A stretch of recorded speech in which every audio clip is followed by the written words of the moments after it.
Look, it's either that and what to not do, or I've had the most atrocious luck with the humans I've met in my life of just about anyone who's met as many humans as I have. There was one human in my village growing up. Apparently, she disregarded the memo on Halifang xenophobia against everything that wasn't an orc. She figured, as I remember her telling me, that her being 1/16th orc would count, or if it didn't, her training as a melee fighter would protect her from our, Halifangs. Which other melee-minded folk like the Gnolls and Dragonkin seem to forget we have, even though it's in the name. It's a lovely surprise. Anyway, yeah, the human. She had been told multiple times we had told her multiple times, believe it or not, that something would end up happening to her, and she couldn't care less.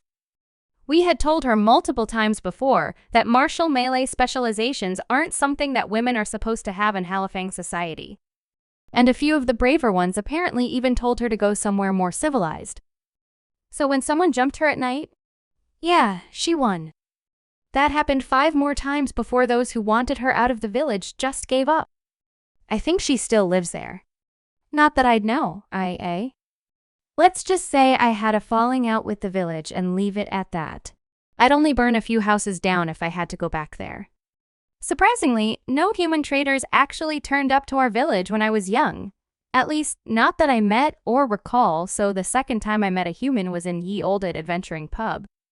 Kinda like this one, just more out of the way and with fewer demigods frequenting. Or bartending. Yes, one of the bartenders is a very experienced adventurer. No, I won't tell you which one. Anyway, this pub, I don't think I really need to describe the scene too deeply. Some blonde human cleric of light and healing with a permanent smile on her face was harassing a brooding leather and daggers in the corner drow about accepting the fact that socialization is an extant concept or what have you. He repeatedly told her to go away. She didn't listen. I don't think I've ever seen either of them again, but I did chase down the rumor mill a few years back out of idle curiosity. Allegedly, she unilaterally decided to retire after dying twice in a cave, somewhere didn't want to waste any more divine goodwill, and then had a half-elf or two. The third human I met was a paladin in the group I got tacked onto for some crime-busting mercenary gig I did as my first real job. He was a holy paladin of light and yada yada, I'm not saying it. I didn't fully get how paladins worked at the time. I do now. With reflection, he must have been a real piece of work, some kind of insubordinate piece of genitalia who liked to use his title to grow his head size. He must received a boatload of warnings from his deity eyes.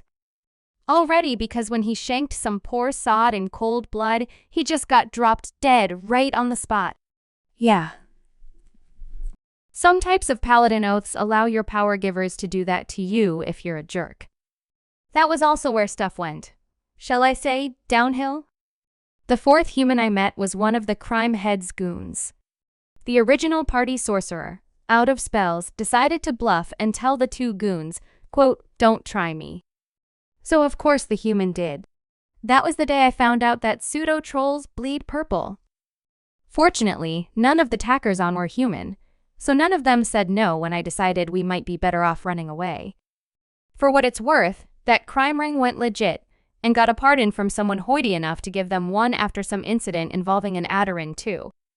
Someone didn't listen to the get back here alive part of the motivational speech that was given, and curiously, that's when the human vanishes from the record. So, what's 2 + 2? Yeah. Fortunately, the 5th human I met was slightly less evil. One of the tack-ons I ran away with was a half-elf scion of some minor noble house nearby, and them nearly getting killed made the family reevaluate their stance on adventuring.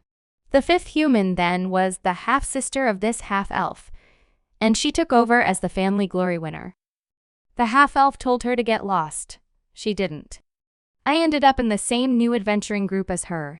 I told her about the first human I'd met and suggested she train in melee. She didn't listen. That one might have been a good thing, as our group ended up being a bit too large and with too many melees. So I parted on amicable terms after another guy, an orc, got ejected for telling said human to get lost. In the end, Well, you've heard of that mimic who became an archmage a century and a half back, yeah? She studies under him now. And then the sixth human I met. He's a bard. The lack of a but there should give you enough context to understand what I mean. When I entered the tavern, an orcish woman was telling him to stop flirting with her. Did he listen? No. That's how I learned that she was a cleric capable of mending fractured bones. That's what it took to get him to stop flirting with me, too. We only ended up in the same party because a brooding leather and daggers in the corner drow. A different one ended up recruiting us to form a party. Add in the mage and the sorcerer twin dragonkin back then and we got ourselves a party of 6. You may have realized who I am now. Or maybe my ego's too big. Don't tell me which one. But yeah, that was us. It took a month. No, a month and a bit for him to stop flirting with the other 3. Words didn't work, of course. I think the drow scarred him for life when she resorted to using actions instead of words. I'm told that a month and a bit is actually a below-average amount of time for a human bard, too. And with all of that, you may wonder why we kept him around. Well, why does anyone keep a bard around? He was just too good at his damn jobs, that's why. You can tolerate him being a stubborn jerk if he's really good at doing what you need him to do. Such as persuading the 7th human I ever met to stand aside after the worst battle we ever had. Granted, that was just a side effect because, you can't tell a human to do things, but hey, small wins. But yet, human 6, or rather the bard, as I shall call him from now on, was a bit insubordinate. I told him to not fight that Delphin. Did he listen? Nope. Our cleric learned a new healing spell after that. I told him to not fight that Tuxelar. Did he listen? Nope. Our cleric used that new healing spell after that. I told him to not to fight that Zverbla. Did he listen? Yes, actually, but it shouldn't have taken him 3 times to learn to heed my advice on not fighting things. Damn it! And yet, despite all of that, he was a damn good bard. We were all damn good, actually. I wield a very mean pair of swords, or a spear, or an axe, or really anything you put into my hand. The orc knew far too many healing spells for her own good, and once she'd found some hobgoblin mace she apparently had a bloodline claim to, also knew too many non-healing non-spells for our enemy's own goods as well. The drow didn't fight in most of our battles. Unfortunately, but that was because most of her battles weren't really fights per se. And the Dragonkin duo could sling out every type of magic that the bard couldn't, and then some. I'm the only one of the 6 of us to not know a healing spell, and that was true back then too. And that was the 6 of us, fighting crime, getting into fights with the Vorobei the bard pissed off that one time after Dragonkin 2 told him not to, and generally moving up in the world. Which is a hell of a way to gloss over. What? 4, 5 years? Human 8 was a tavern keep, who I don't think we ever made demands of, but many an adventurer had apparently suggested he move where he kept his tavern, according to the bard. Human 9 was dead before we knew she was even there, but she would probably have tried to kill us. Human 10 was a cultist who refused to stand down, and Human 11 was an even more insubordinate little piece of coprolite who went the same way as 3 when he directly violated the rules hour. Cleric of the same deity as his paladin oath set out for him. I still hold that he was sent by someone to infiltrate our group by someone who wanted us dead. And that's it for all the humans we saw over those years we had all interacted with or even heard about, really. They aren't too common where we were, obviously enough. But yeah, I guess I saw a roundabout, eh? Just under 100 other humans for maybe a few seconds each. Couldn't be certain all of them were even human. But I'm digressing. It was round about the time when the drow patched things up with the Vorobei, and the time when the bard, against my advice, started a fight against of our Punin and of our Blen at the same time that we had to bail him out of at the cost of our cleric's first divine intervention, that we ended up moving to the blazing ruins of the High Kingdom. Yes, those blazing ruins of that High Kingdom. No. We weren't the party of 3 plucky locals who went from sewer rats to godslayers in the span of a year and a half like something out of a stereotypical fiction novel. but it was from them that we learned that divine avatars could be slain. We just helped ourselves to the pieces. I'm not going to say that they were good times, but we did come out of it stronger, richer, and with 2 more dragons in the party, so we did at least get the ends we used to justify going in there in the first place.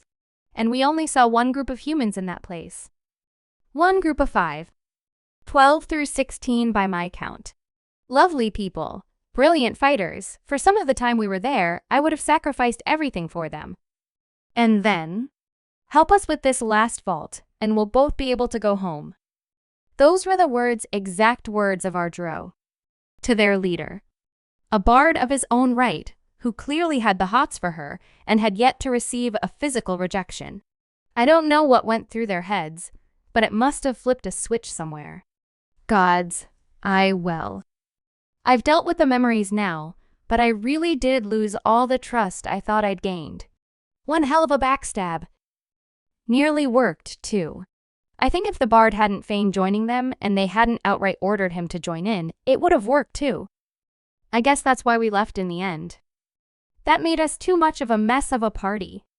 We spent an entire year cleaning the mess that left us in up, plus or minus everything else we had going on. We met 3 more humans over that year. 1 was friendly. We asked the other 2 to not try and kill us. We killed 2 humans that year, that damn year. We don't talk about the Jurawa. Or Human 20. And in the end, after that year, after whatever you call what we did after that, after we'd finally fixed ourselves and were at the highest of our game that we'd ever been at, we were called in to repay a big favor we've come to owe. It involved one of your many rare species enclaves, Kitsune Foxkin, to be specific. Best place I've ever been to, but that comes later. A bunch of villages, a town, and a whole load of greenery and idyll. Not that it looked like that when we made our way through it, 'cause this was one of those exclaves that has a deity all to their own, more or less. A bigger fry had gone after her, and we'd been called in because I think that's the kind of thing you spend favors owed to you by an adventuring group as strong as we'd become on. Yeah, you can see where this is going. We had to kill a god's avatar. You can't kill a god easily, but this bigger fry guy, I refused to even learn their name. Lest I accidentally invoke it, they were one of those weak enough to only have 1 avatar, so losing of that avatar would cripple them. They'd captured this goddess's 1 avatar intact, so she wasn't powerless. Hence why we'd even been able to get this far and were planning some kind of ritual to extract the deity from it, which would then be consumed. Or so I'm led to believe. The less I know about it, the better, really. Because again, we were fighting a god to save another. Not the sort of thing that 6 mortals should have to accomplish. We'd offered the bard the human a chance to leave. I think if we'd told him to come with us, he might have dipped. But because we gave him a choice, he stayed. That was how we'd learn to deal with him. Give him choices. Don't say do this. Say you can do either this or that. That's how you deal with humans, I think. Don't tell him what to do. Boy, do I wish I'd remembered that then. My memory's pretty good normally, but what happened in the hour before we faced this thing is something I remember perfectly. The dragon duo wrote their wills. The cleric spent her time in a dream of some sort, quite possibly making peace with the entire pantheon she owed allegiance to. And our glorious Dro, who'd held us together and negotiated our way through so much geopolitics Eichel bovine dung, she ditched her leather in favor of some hyper-enchanted getup made of cotton. It was at her insistence that I pulled aside the bard and had a long yell at him about what he should be doing when we clashed with the inevitable. I told him to save his spells. He didn't. I told him to use buffs sparingly because they could be turned against us. He didn't. I told him to pace himself and to not front-load everything. He did not heed my advice. I told him to at least come up with some contingency in case we lost. He didn't. We won. When I found out just what he'd done, I told him to lay down and wait for any kind of magic healing from anyone else. He didn't. I also told him to go easy on himself afterwards. Like he would. I recall telling him to stay out of trouble and not fight anything or anyone. He ended up preventing some trouble instead when you're dealing with destroyed remnants of godly avatars. You don't want hypoldritch cultists of any kind getting anywhere near one. Trust me on that, and if you don't, trust the dragons. I don't know how my heart survived seeing them like that twice in one day. I don't know how they survived it either. I also quite distinctively recall telling him to let the dragons do the talking when we got back to the Foxkin town.